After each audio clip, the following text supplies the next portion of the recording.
recording going. And Seth, thank you so much for leading us today. Take it away whenever you are ready. Great. Thank you, Sarah. Thank you, Joanne. And David, nice to see you on here. If I understand correctly, you've been recently admitted to the program. Yes, just Excellent. very recently. Nice to meet you. Excellent. Well, congratulations and Thank welcome. you. Thank you. And nice to meet you too.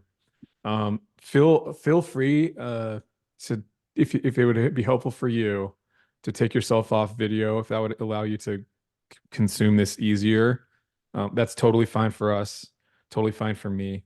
What I want to do is just take a few minutes, walk you through what I'll do is introduce myself, walk you through my background in particular.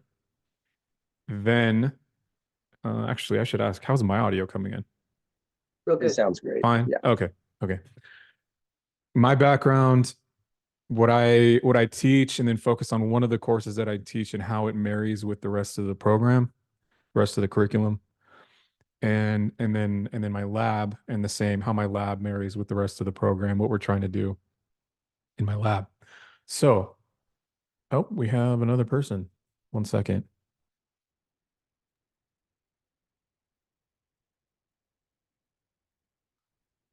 Hello, Kate, can you hear us? Can you see us, hear us? Am I coming in clear? Kate.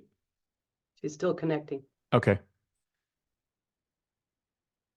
Let's see here. I'll bring up my slides while just making sure, give her a second to connect.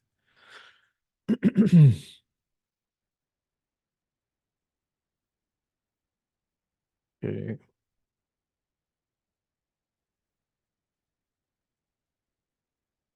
Share my screen.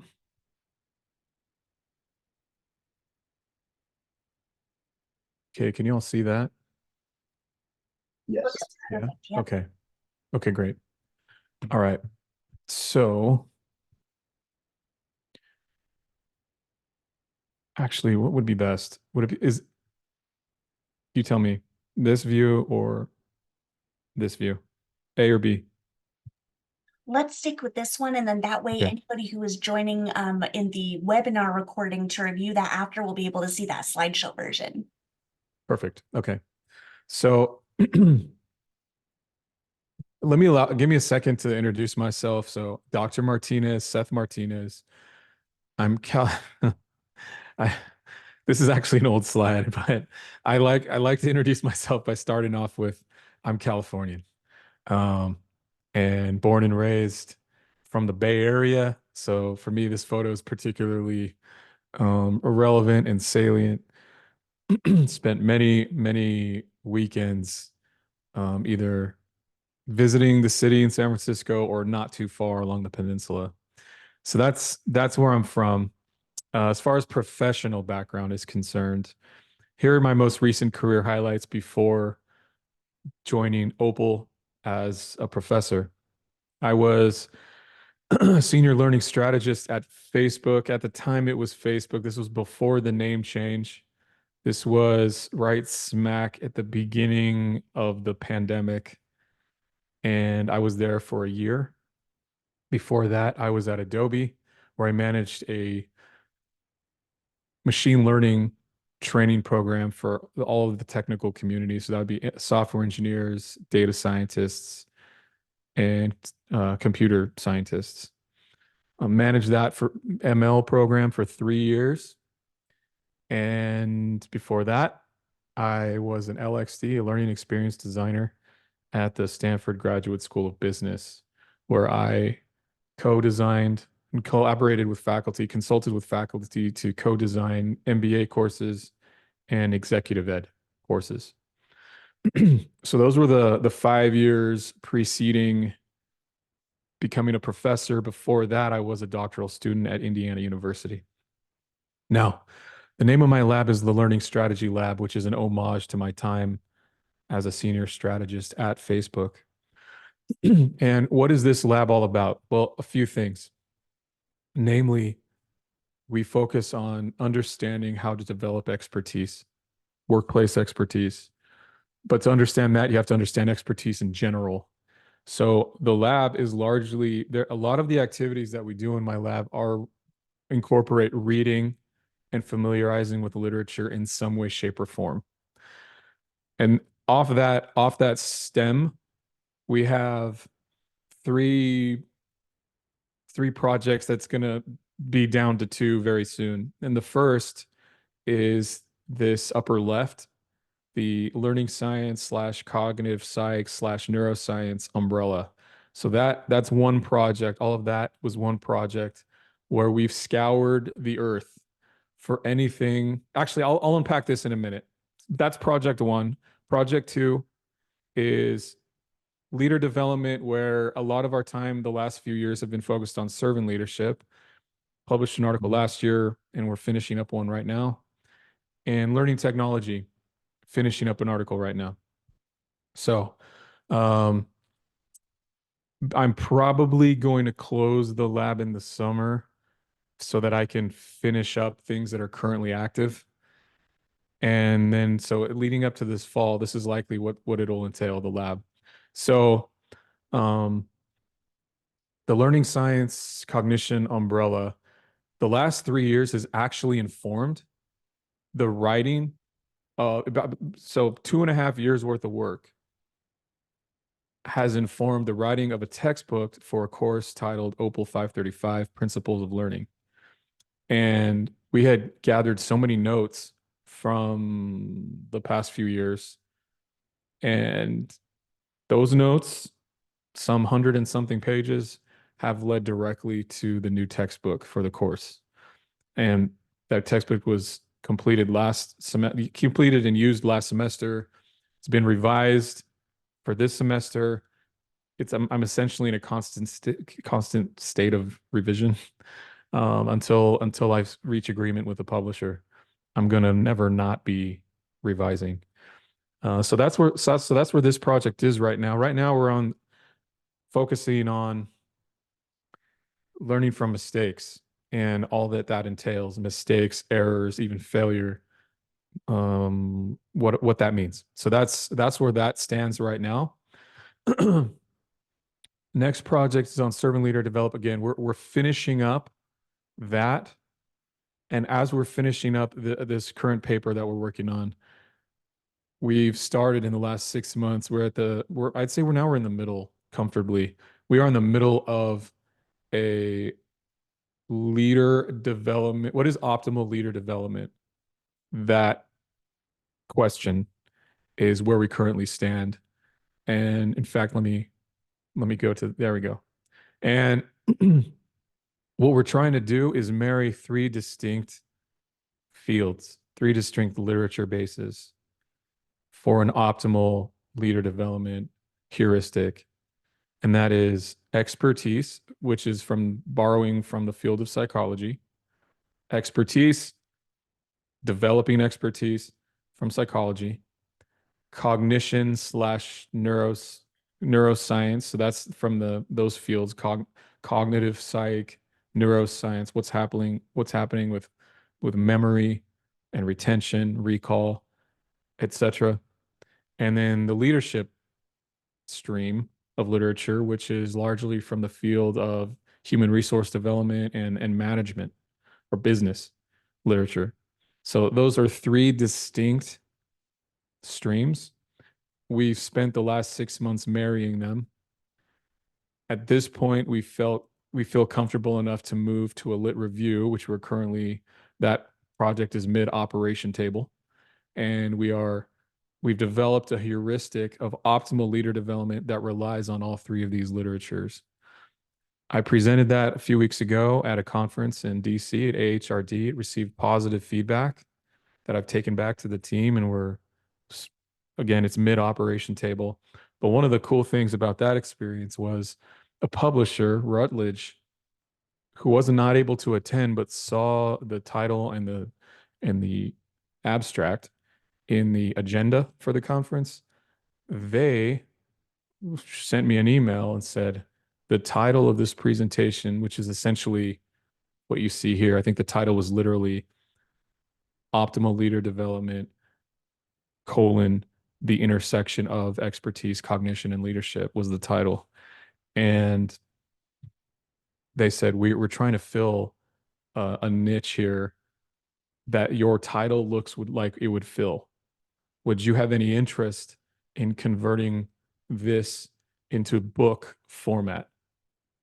And obviously I said, duh, like, yes, absolutely. And so we're currently in those very early discussions right now, but nonetheless, it validated what I think we're working on being critical, being relevant, and being a, a new addition to the topic of leader development.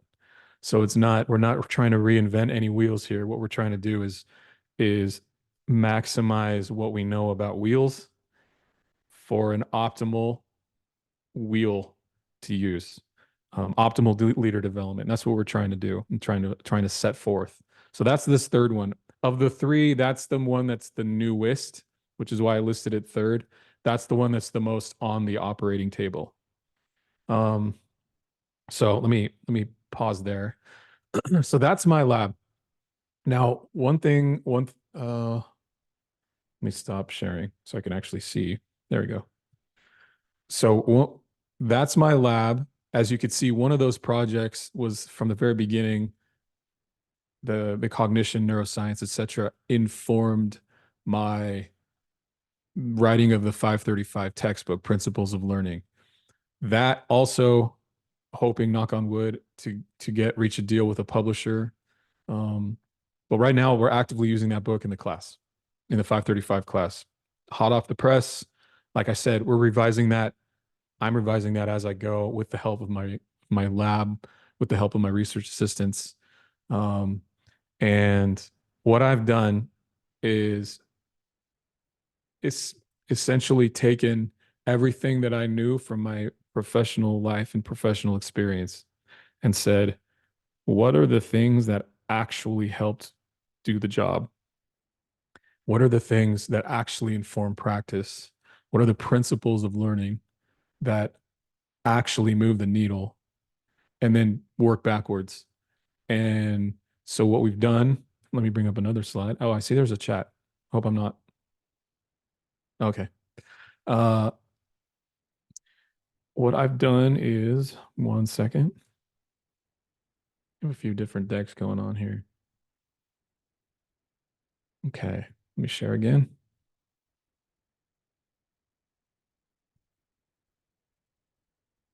And let me do this. Okay. So the book is essentially the principles of learning broken down into 3 dimensions: cognitive, behavioral, socio-emotional, which translates into knowing, doing, being, and the learning related to knowing, doing, being. And so it's not an equal distribution. It's not a third, and a third. What I'd say is it's roughly maybe a third is cognitive, a lesser portion is behavioral, and then maybe another third is socio-emotional, and all things learning, social learning theories, emotions, and the impact that emotions have on learning, because they do. Fear, joy, laughter, anxiety, they all, for better or worse, they all do impact learning. It is not neutral. And so there's a chapter dedicated specifically to that. And then as well as some future considerations, learning through technology and multimedia sources, like learning from a screen and learning from a device, a screen, heavily audio-visual sources. So the book is broken down in that way against these 3 dimensions. And so far, I feel like it's been a net positive result. And I think from what I'm gathering from 1 semester and a half of this semester, the students are appreciating the practicality of the text and the design of the course. And so with that in mind, what I'll do is I won't pause per se, but if there are any questions, I see Kate, Kate, if you have any questions, feel free to just jump in. What I'll do is I'll continue on to how specifically this principles of learning course and the different topics, how they feed into. And while I do that, bring up a final slide of the day. 1 second.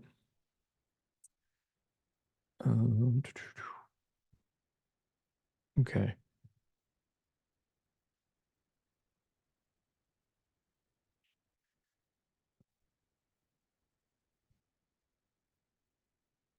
Sorry.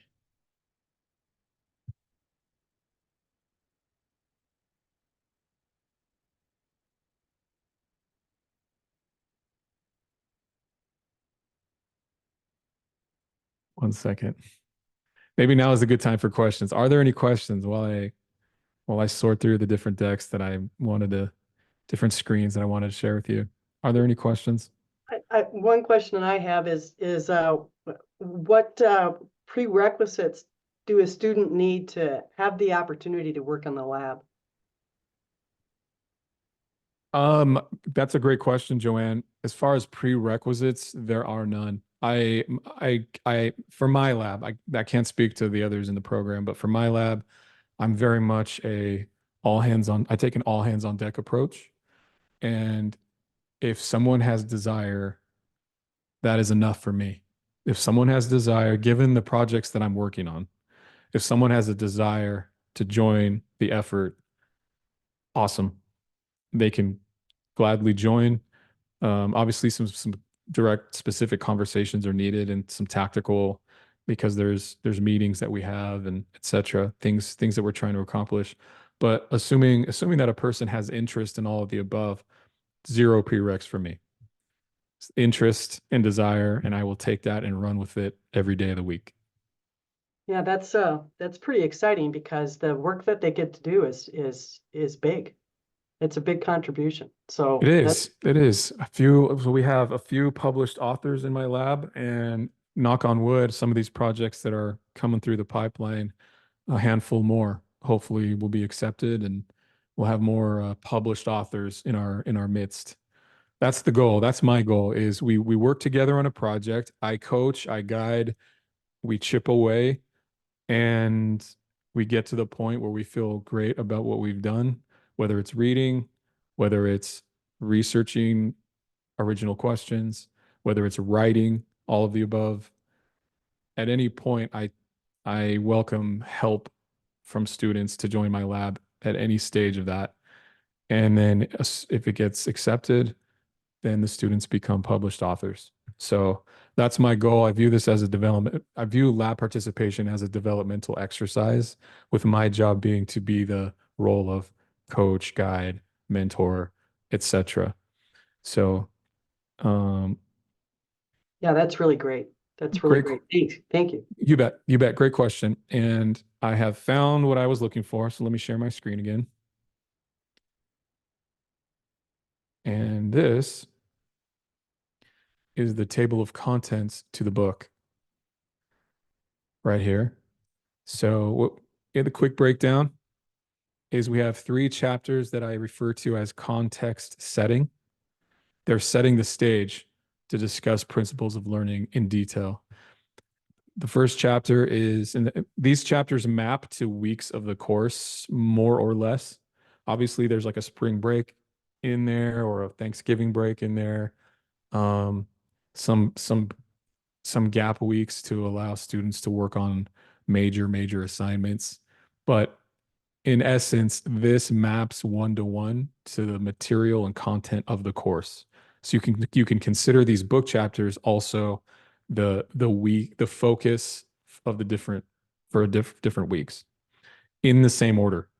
So chapter 1 equals week 1 equals module 1, and that is setting the stage of just all things adult learning and how adult learning relates to performance. Why organizations care about learning, and it's because how learning relates to performance. And so we break that down and establish that from the get-go in the beginning. And then we borrow from psychology to discuss how to develop expertise. What does the psychological literature say about developing expertise? And that's a very macro view, very macro.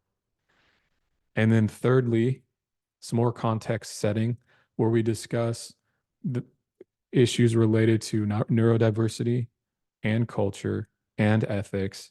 And those also paint an additional picture, setting the stage even further. So the stage is now set up for us to then dive into. We begin with the cognitive dimension, which are these 4 topics here, these 4 weeks, these 4 modules, etc. All things cognition and the processing in the brain, the processing of information, how it goes from sensory memory, working memory, long-term memory, how to optimize that, how to optimize neuroplasticity. Then we focus on metacognition and reflection and all things related to metacognition and reflection. And then, like I mentioned, all things learning from a screen, essentially. So this is very heavily focused on the processing of audio visual information, typically from a screen, but it doesn't have to be necessarily. So that's the cognitive dimension. Then we have 2 chapters here on the behavioral, all things behavioral performances, motivation that leads to behavior. And then we go into the socio-emotional dimension, all things social learning. And like I mentioned, the relationship between emotions and how they impact an individual's learning. And then we end with things that weren't topics that maybe didn't necessarily map perfectly to any other chapter thus far, but are still related to optimizing a learning experience or optimizing one's learning. Those things that have sort of not mapped perfectly yet. This is chapter 12, and this module becomes sort of the sifter. And anything that was still not discussed is discussed in chapter 12 to optimize learning. And then we end with current and near future trends in the world of learning. So that is the table of contents for the book, but it also maps, like I said, 1-to-1 to the course. And that provides the framework now to discuss what I wanted to end on, which is how does this stuff connect to the rest of the OPWL curriculum? So I didn't create a slide for this, but I'll walk through verbally what what the OPWL curriculum is that connects to 535 principles of learning. So there are a series of required courses. We refer to them as core courses that everyone takes that are in the master's program. And 535 principles of learning is one of them. And there are 6 others: needs assessment, evaluation. I'm sorry, 5 others. Principles of learning is one of them. Organizational performance and workplace learning, which is an overview of the field. Instructional design and workplace performance improvement. Of those remaining 5, principles of learning maps tightly to some and a dotted line to the others. So we have all things learning. So that would be our designing for learning experiences. So that would be ID, instructional design. 536, organizational performance and workplace learning. That maps tightly to those. And then of all the electives, all of the ID, LXD, e-learning electives, principles of learning maps tightly to all of those.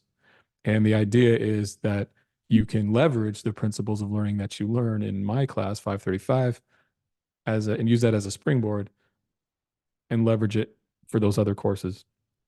But also, I know that principles of learning do come into play a little bit in needs assessment and evaluation. And even in 560, workplace performance improvement, a lot of times, but not always, but often, there will be a learning component related to improving performance. Just the nature of the deal of a performance improvement, learning is often a required ingredient. Again, not always, but often. So, again, the idea behind 535 is that it then informs anything and everything else that you would take after it that demands understanding the nature of how adults learn. And yeah, so that's my overview. Any questions?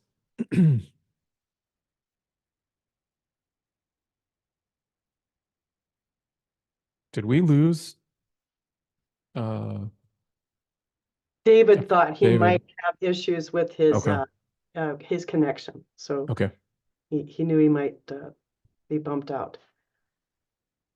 I thought that was a really good overview. Kate, have you got any questions for Dr. Martinez?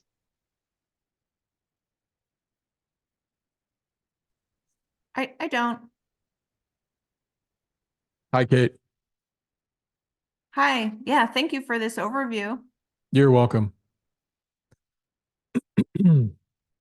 Seth, I'd love to ask you, for those that are watching the recording, Yeah. on research and development labs, on average, how much of a commitment would you say it is weekly for students that want to get involved? Or is it really as much as you want to be jumping in? Or if it's a crazy week, the family is sick, work is awful, you have a million projects, you can kind of step back. What does that time commitment look like? Yeah, good question. Thanks, Sarah. So so I can speak to my lab. I couldn't speak to my colleagues. I think everyone runs theirs a tad differently. But for mine, we typically work at a every other week cadence where we meet every 2 weeks. And in our meetings, what we do is we review the previous 2 weeks worth of work as a team, the team's work, and discuss how things stand, and then what we need to do for the next 2 weeks worth of work to advance and get our ship moving forward towards harbor. So those activities include, and I mentioned this earlier, but it can include reading, it can include writing, it can include researching, conducting interviews, analyzing data that has been already collected. And at any point of joining the lab, a project might be anywhere in that journey, writing, revising, and then submitting to a journal. So those are the typical activities, depending on the project, depending on the time. We're going to be doing some form of that. And then as far as the actual work required, so we have 1-hour meetings every 2 weeks synchronously. And then in between weeks, what I typically ask is an average of 1 to 3 hours. It probably settles on average 2 hours per week-ish, I would have to guess. But I say average because, and just experience tells me that every semester, everyone in the lab, including me, will have a period of more of bandwidth available or less bandwidth available. Sometimes someone is sick, like you mentioned, Sarah. Sometimes there's gonna be an illness. Likely everybody in the lab will have a down week or two health-wise. It's almost guaranteed. Conference attending or work, day job is just taking too much time. Almost a guarantee that will happen to everyone at some point each semester. And so because that becomes just sort of we know that that's coming pretty much per person, what I say is do what you can when you can and don't sweat the rest. Don't worry about it. Let the rest of the team compensate for that particular 2 week sprint. And the whole goal is, even if you can only do a very little bit any given time, we'll take that, because the aggregate will keep the ship moving forward to harbor. And as long as we have that net positive work, even if it's incremental, that's still closer to harbor than we were 2 weeks before. And so my approach is The average is about 2 hours per week. And then every other week, 1 hour meeting counts as part of that. So that really becomes every 2 weeks, you're doing 3 hours of work in a 1 hour team meeting on average. A lot of my teammates, a lot of my lab mates, what they'll do is they'll kind of just dedicate a Saturday every other week to just giving it a hard dive for a few hours and then free themselves up to do what they do the rest of the week for their day job and their family and etc. So, at the end of the day, it's do what you can with what the time that you have and don't apologize if you happen to be short, sick, busy, traveling, conference attending, whatever it is. I'll take it. I'll take it. And the aggregate of the team will keep the momentum moving forward. And that's really at the end of the day, all that I care about. As long as that ship is inching in the direction to harbor, over time, I will bank on that being the optimal path. And we'll get a lot of good work done that way. So that's how I approach it. Thank you, Seth. Mm-hmm.